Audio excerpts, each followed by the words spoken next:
All right, hi everybody. We are going to do a quick watercolor color wheel that kind of fades from one color to a next. And we are just going to try to use it with our red, yellow, and blue paints.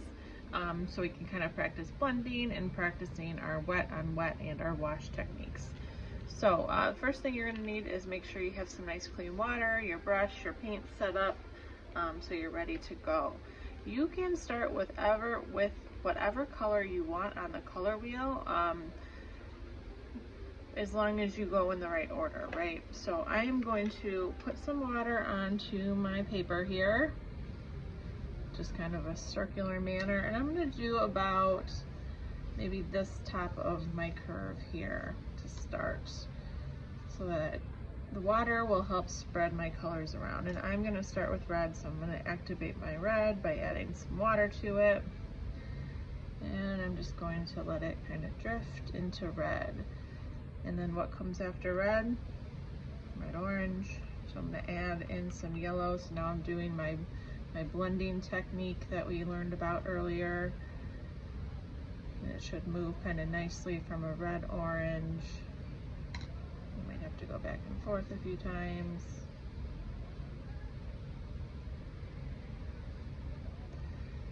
And then I'm going to go for my yellow. Remember, yellow gets kind of messy, so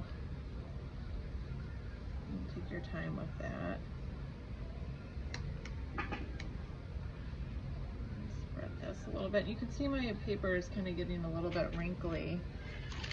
And that's because I'm not using a watercolor paper again. I'm going to dab up some of that orange. I didn't want that orange to come so far. My yellow paint also is getting really dirty.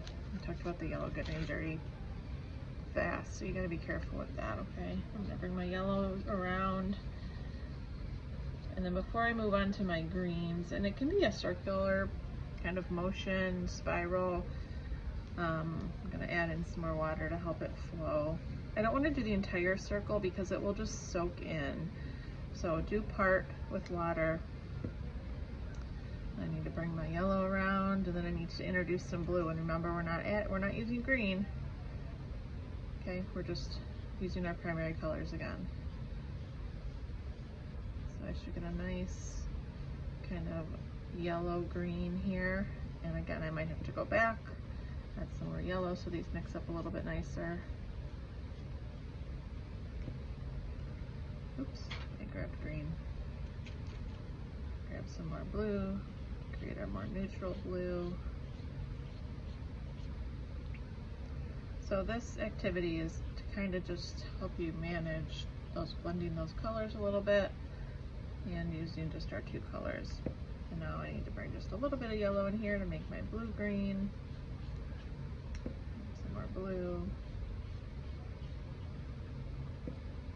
Water to help them blend. Okay, I'm gonna come in, grab some more clear water. It should be clearer. My water's getting dirty at this point, so that's why you want to make sure that you keep some clean water.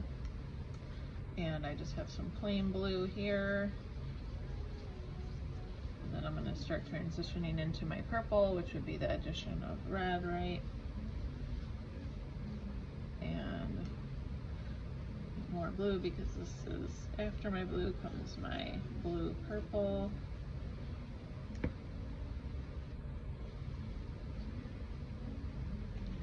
I like that line there, so I'm going to try to blend it up a little bit. Move into my normal purple by adding some more red. And so my color wheel doesn't touch the end, that's fine. As long as you're getting your colors in there and using up a decent amount of your paper. And again, you're seeing these wiggliness because this is just regular kind of all-purpose paper. For a bigger project, once we do some more technique work, we'll be using some nicer watercolor paper. That won't create as much of this pooling.